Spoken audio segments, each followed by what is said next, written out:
So yeah, Developer Direct 2024. Avowed was the first title that was revealed, and yeah, Obsidian. We got to see inside their HQ, got to see the game running, and I think we saw pretty much more of it than we have in the past. I don't really know what to make of this one, John. It did seem Yeah. to be sort of typical sort of Obsidian fare, but very well delivered, I thought. For starters, I would like to compliment the artist of the key art that was presented with the Avowed logo. Right. This sort of like skeleton figure that's kind of rotting away with this sort of plant life springing forth from his corpse. It's Mhm. a it's a disturbing image in a positive way that I really like. So that's really cool, and it sort of sets the tone for what they're going for, I think, visually here, which is it's a fantasy world, it's a fantasy RPG, but it has more of a, I guess, it kind of is going for a unique style that's a little different from what they've done before, while still feeling decidedly Obsidian. And of course, these guys are well known for their work on New Vegas. They did the Outer Worlds. Obsidian did Pentiment, didn't they? Yeah. Which was Different really team. Yeah. different team. That was really interesting as well. Very different style of game. But this is kind of like a return to this sort of like fantasy kind of style, I guess. I don't know. It's hard to make much out of the gameplay. It's just, it looks like an action RPG. And I assume with what we're seeing from the dialogue system that it will carry much of the storytelling and excellent dialogue that we expect from an Obsidian game forward. I will say, visually speaking, it looks pretty good. I believe it's Unreal Engine 5. Yeah. The hair rendering stood out to me as being excellent, with a lot of fine grained detail in the hair, and you could almost see like the little bit of fuzz along each lock of hair in a way that felt pretty realistic and natural.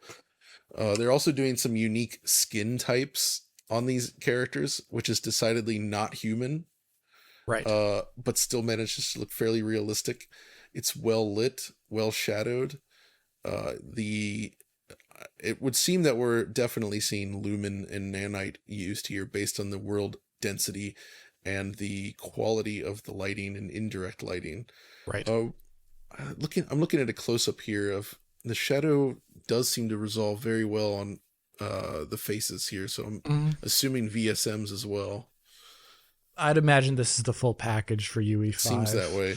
Another trailer that was also presented at primarily 60 FPS. Yeah, it was kind of mixed, but yeah, mostly Bit mixed. 60. Yeah, it was a bit mixed in some scenes. It's just sometimes, like when I'm watching these videos, I'm like, it's my browser being bad. Like I don't always download it, the video file to watch it. Bad browser. But Josh.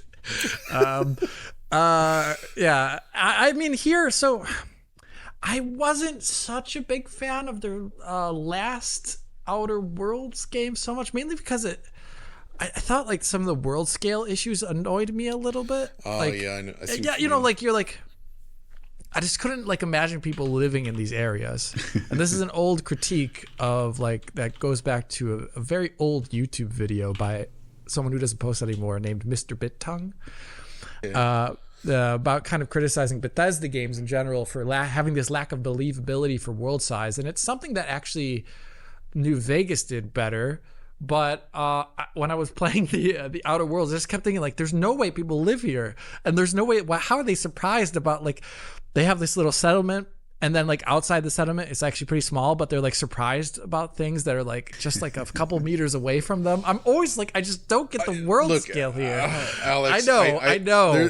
There's an argument though that this is done more for gameplay balance than anything know. else. I understand that concern, but just modeling a realistic city does not necessarily yield enjoyable gameplay. I know, but it always just kind of makes me laugh. So it like the worlds feel like smaller than they really arguably should, and that's just a really minor critique. But like here, I had no sense of the world scale, so I can't critique it at all.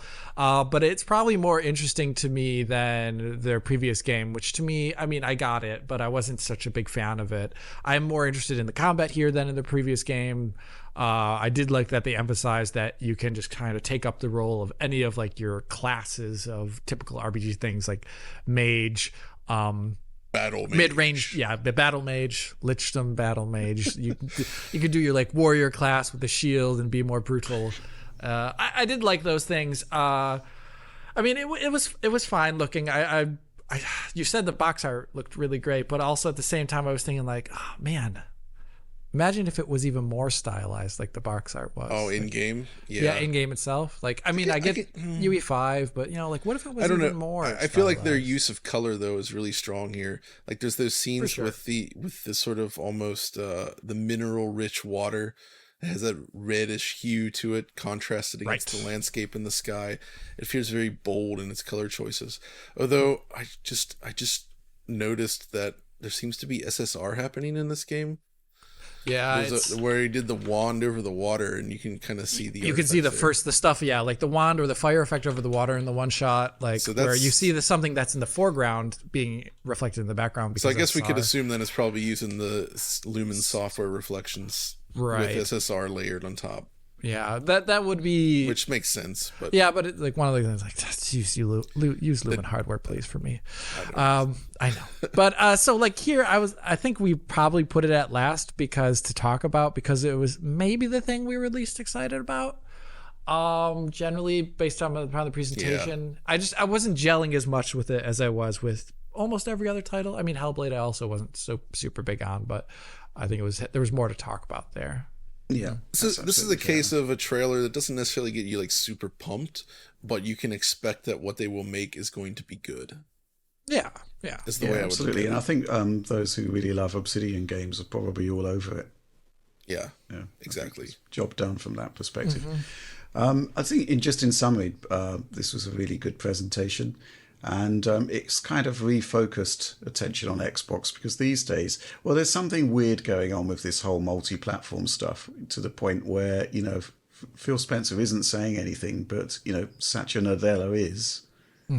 We think that now we have the ability to really do what we've always set out to do, which is build great games and deliver them to folks across all platforms, right? So there's kind of like still this ambiguity about the future of Xbox. Well, I guess we'll talk about that a little bit in our next topic.